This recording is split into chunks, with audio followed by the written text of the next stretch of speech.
Hi, my name's John. I'm the creator of Stop Smoking with EFT. Over the years, I've received numerous types of questions regarding the program itself. So today I thought I might take the time to introduce the program and to answer some of the most common questions I get asked. And it's possibly questions or ideas that are on your mind right now. The most common type of question I get asked is along the lines of what makes this program different to the other programs that are on the market. And that's a fair question to ask because, as we know, there are many EFT products in the marketplace, and there are also several products that contain an element of smoking within them. But the core difference with this program, the core difference with Stop Smoking with EFT is it's all about smoking. It's primarily for smokers. It was created to get you, the smoker, from where you are right now over here to where you want to be. Another core element in this program is I had a significant insight into smoking because I too used to be a smoker. In fact, I used to smoke on average roughly around about one packet of cigarettes a day.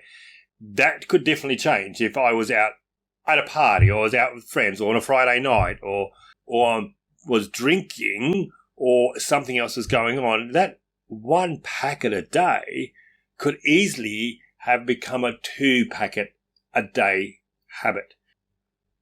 So what this meant in the end is that I had a very significant understanding of smoking, and I understood the pitfalls involved with quitting because I had attempted to give up cigarettes on many occasions.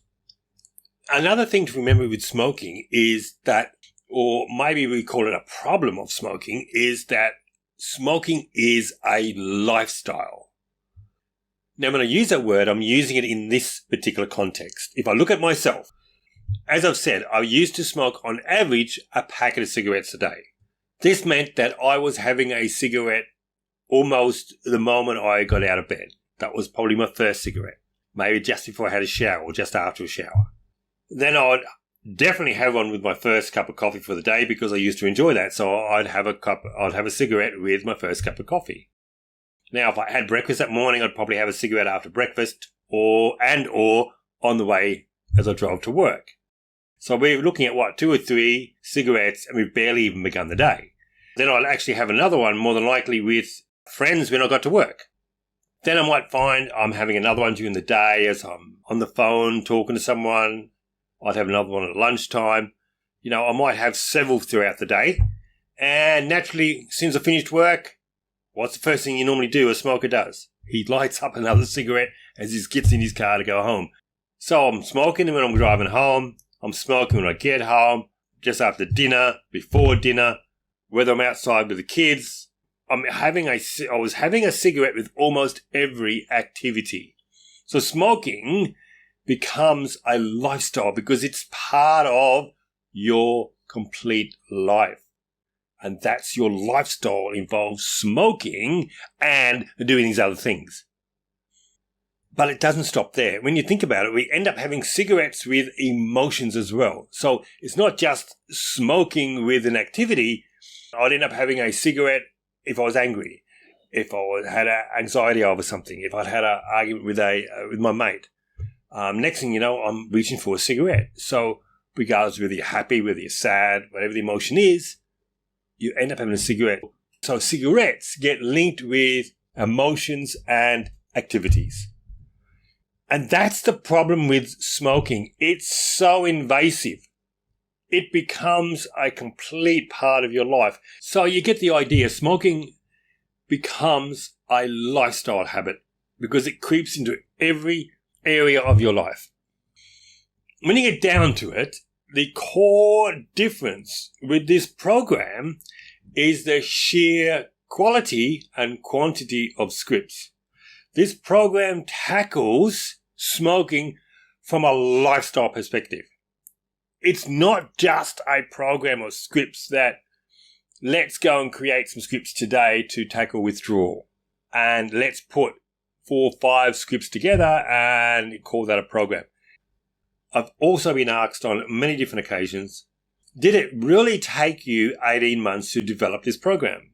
Being an ex-smoker, I created it from a smoker's perspective.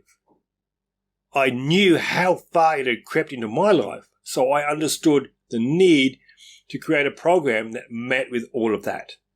I have to admit I was extremely lucky. I had a focus group that were extremely interested in giving up cigarettes.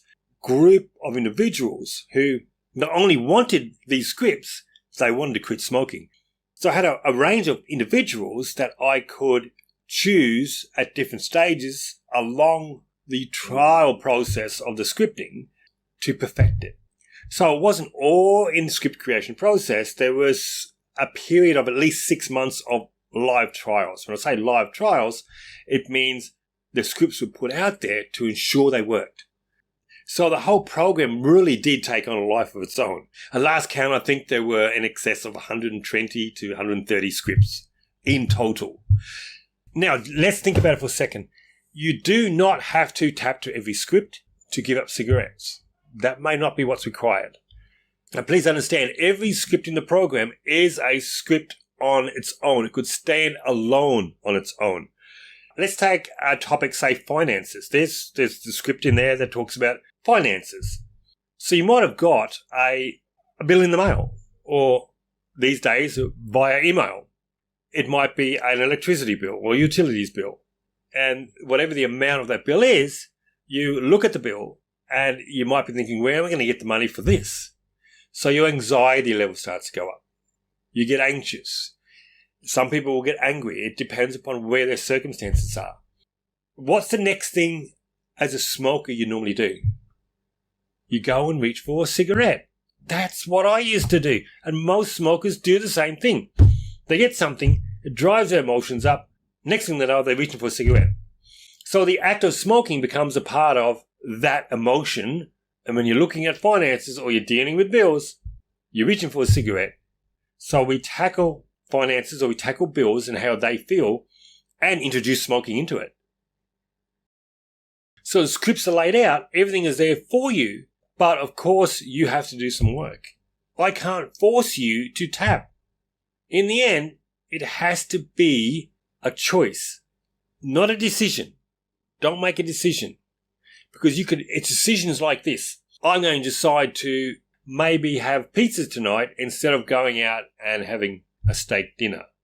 Or I might decide to put on a green shirt instead of putting on a yellow shirt. That's a decision. Don't make quitting or tapping a decision. Make it a choice. Because when you make it a choice, you're not giving yourself a way out. I desire and wish to be a non-smoker. So as part of that, I choose to tap to these scripts. And included in that is I choose to accept that I might mess up. I choose to accept that I might have setbacks. I choose to accept that I might not tap every day when I should. I choose to accept whatever it might be. I accept it because my choice is still to be a non-smoker.